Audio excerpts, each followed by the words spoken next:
Christine Stanwood shows us how this big break brings some closure and some questions in the case. Cold case finally solved. The notorious Little Miss Nobody.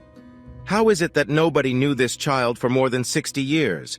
She was even named Little Miss Nobody for the time, and this was the name written on her tombstone.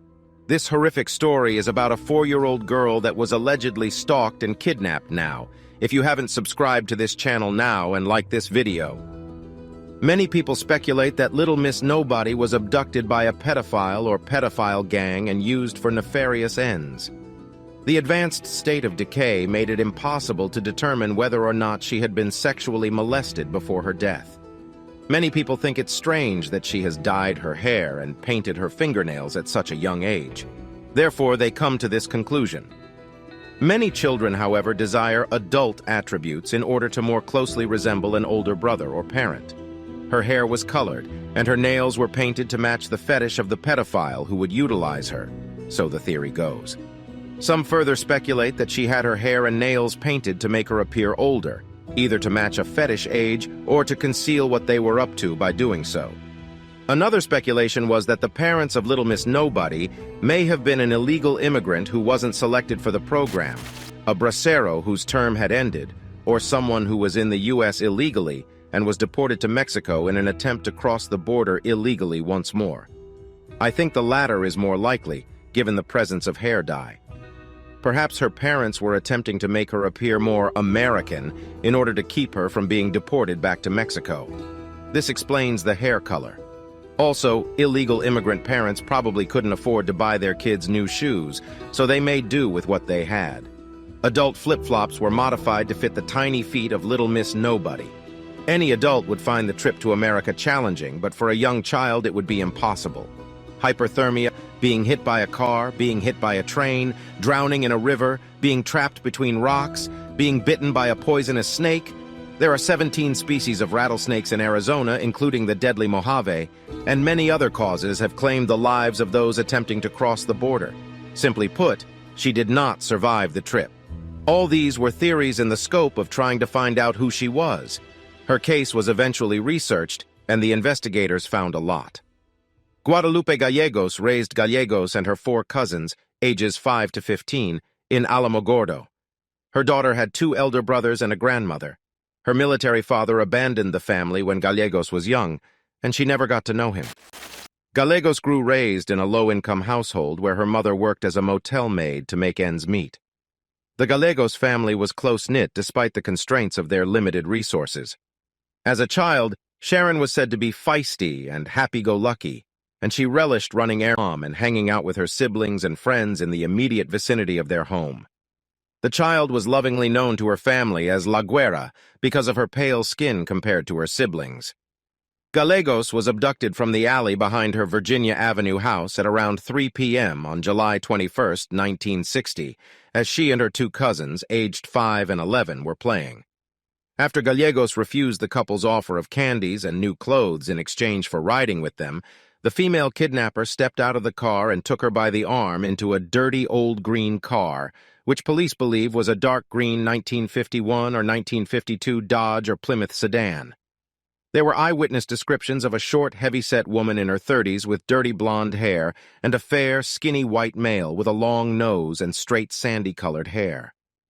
A short time after the woman dragged the kid into the car, the driver drove off, and the automobile was last seen making a rapid turn west into 5th Street. Little children who saw the kidnapping of Gallegos promptly told her mother, who then called the police. Within an hour, law enforcement had erected roadblocks at the state border between Texas and New Mexico and had searched multiple automobiles matching the descriptions given by witnesses. The kidnappers were not captured using this strategy. Now, the next thing here we think about is the motive for her kidnap and killing. Although authorities refused to rule out kidnapping for ransom as a possible explanation, they swiftly dismissed the possibility after learning of the family's modest financial situation and the absence of any ransom demands. The child had clearly been a target, as evidenced by the abduction's context and the clear history of stalking. Dolores Badial, 11, a witness to the kidnapping, insisted she had seen the same vehicle into which Gallegos had been dragged parked outside the Gallegos family just before the actual abduction, as she and Gallegos had walked toward the vehicle on their way to a grocery shop. Badil claims that the female passenger in the automobile was staring at the Gallegos home and that the sight of the car frightened the child so much that she wanted to be carried as she and her father walked past. Helen Gonzalez, a neighbor and friend of the Gallegos family, told police that on the Sunday before the kidnapping, she had seen a dark green vehicle matching the description given by the witnesses parked nearby. On July 28th, authorities said they had found no evidence that a relative or possible acquaintance of the Gallegos family was involved in the abduction. According to investigators, the couple who abducted Gallegos had been following the girl for days, if not weeks, before the crime. As Gallegos and her mother attended church on Sunday, July 17th, they saw a couple driving away in a unique dark green sedan car with two children, one freckle-faced man and one little female. During the ceremony, the female kidnapper questioned several churchgoers about Sharon and her mother, Guadalupe. In the days leading up to Gallegos' disappearance, her mother said, the girl's demeanor changed dramatically. She became extremely apprehensive and wary, and she no longer wanted to go get food for the family, an errand she particularly enjoyed. When she saw the same dark green car near her house or other frequented locations, she would get visibly distraught and beg her relatives to take her up and transport her past the vehicle.